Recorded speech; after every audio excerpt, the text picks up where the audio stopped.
You're talking about your website, and I was on there earlier, and I got to tell you, I'm hooked on this idea of transformational energetic healing. Can you describe that concept for our listeners? Well, that's actually going to become a certification paradigm for healthcare and wellness practitioners. But yes, transformational energetic healing, really and truly, I do run workshops with that. And the truth is that we can all heal ourselves. Ooh, mind blowing, but it's true. It's scientifically validated. We've just been brought up in a paradigm to think that it's medicine that heals us, it's a doctor that heals us, it's something outside of us that's going to fix us or correct us.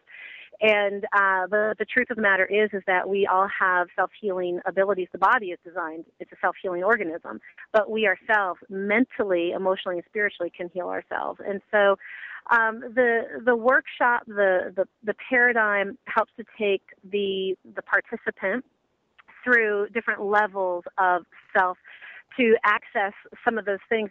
I mean, I've worked with people that, for example, cancer patients, everything from major diseases to just, mental thought patterns that keep happening, or, hey, I'm always in a bad relationship. When we think about healing, our lives can get stuck in a lot of different ways.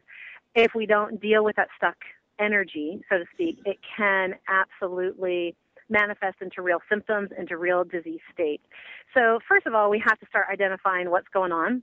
We don't always have to go back through all this terrifying stuff if somebody had really bad things happen in the past. It's not about past life regressions. It's just about getting the message. Because anything in life, any pattern, any symptom, any place that you keep cycling back to, anything that keeps barking at you. So if it's a low back, oh my God, I got chronic low back pain. It just won't go away. It doesn't matter what I do. It's always there.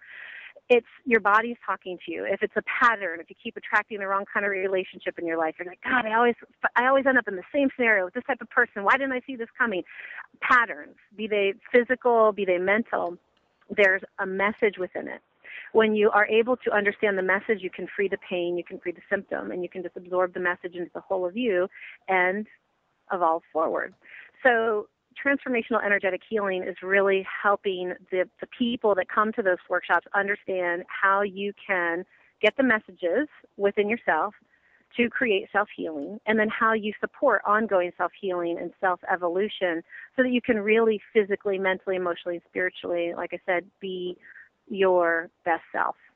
So that's kind of a quick overview. It's a lot, but that's the simplified version. Now, also on your website, there's it looks like you do like a podcast on there as well. Is that something you do regularly, or how can people get a hold of that? Yeah, no, thank you for asking. If you go to In the Studio on the website, all my little regular podcast updates are in there. And right now, we're kind of blending because I am I'm putting out a new concept, which is on there. All my stuff is obviously flow for golf, flow for health, flow for wellness, flow for life, flow productions, flow, in the flow. That's one of my main concepts because it's all about it, going with it versus fighting it. And so the flow factor is what's in the studio. And so we've got different training elements for the mind, for the body, for the soul. Right now, kind of what's predominating the podcast lineup is all the golf elements because it's golf season is literally, no pun intended, in full swing and getting ready to be, everybody. We're having beautiful days down here in the South. I know that the Midwest and Northeast is still pretty cold, but down here it's amazing. So people are grabbing their clubs and out on the course.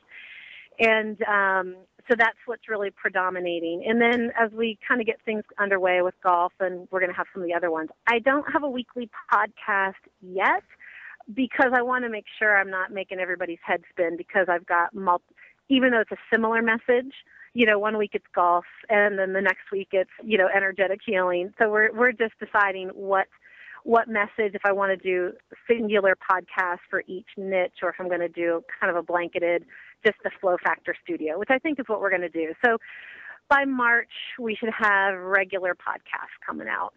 Yeah, let us know when you have that, and we'll make sure to let everyone know. Great. Thanks, guys. You were talking about the weather, and it was the same here in Virginia. It was 75 degrees. If I wasn't getting over the flu, I would have been right out there on the course myself. Are you a regular golfer? I am a sporadic golfer, which is the irony of it all. And I tell everybody, I'm not your golf pro. What my program does is really it helps you physically and mentally to be able to tap into your own skill set to make the most out of what your pro is telling you. So for me, it's all about just the present moment enjoyment of it, because I am not the world's greatest golfer, nor is it my priority. If it were my priority, then I'd really apply my program to take it to a peak performance level. I'm just like, yeah, I get out there when I can, and I enjoy it, and it's fun, and it's beautiful, and I love just being in nature and just having that experience. We always have a good time. Yeah, my brother's an avid golfer. I'll make sure to send, Oh, let him sure, know of your please. stuff. Now we talked And about. find us on Facebook. Tell them to find us on Facebook and friend us or like us or whatever it is. Fan us, all of the above. Sure will. Now, we talked about that. We spoke about your family. What else do you do when you, on the rare occasion where you have spare time these days? Because it sounds like you're pretty full. In addition to that, you do all the coaching, motivational speaking, all that kind of stuff. What do you do in Yeah. your spare time?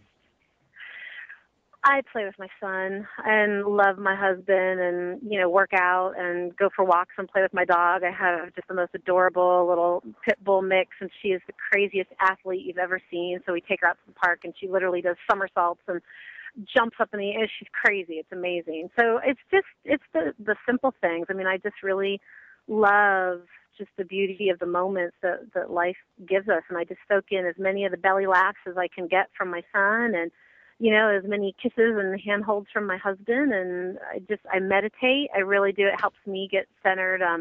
Just taking even 15 minutes just to do some good deep breathing, and that's just kind of my time so that I can stay good for everybody. I'm a big proponent. We've got to take care of ourselves, otherwise we won't be good for anybody else in our world. So I definitely practice what I preach. I coach my own self a lot, and like I said, definitely just love being active, moving. I'm not one that's in front of the television much. I feel like, although there's a lot of great programming, it's so easy to get sucked in, and then you're like, where'd all my time go, and where'd my life go? So I'm not much of a television girl, just out there living it, being it, doing it. Now, from your days in wrestling, do you have a rib or a road story that happened that you'd like to share with our listeners? I think the real moment was like when you guys asked me earlier about the big moment with Tigress and Stacy Keibler. I mean, that is a first. I've never admitted that. I've been asked about that a couple of times because, you try to keep true to I don't want to say the facade because it's not a facade. There's a lot of reality in what you're seeing on camera, but that was just one of those moments. There was just nothing.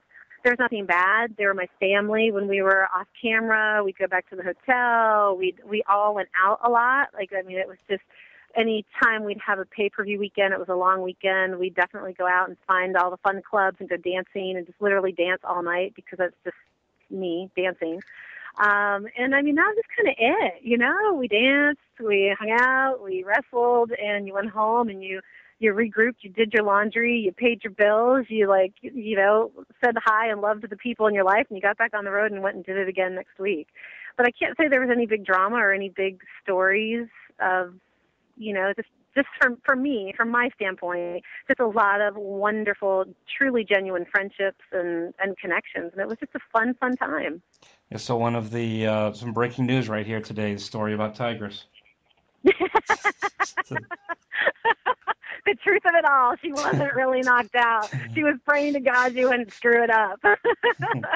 now the last question, or one of the last questions I have is you were talking about Paige earlier, Diamond Dallas Page, and Yes. how he told you that you guys were on the WWE Classics on Demand.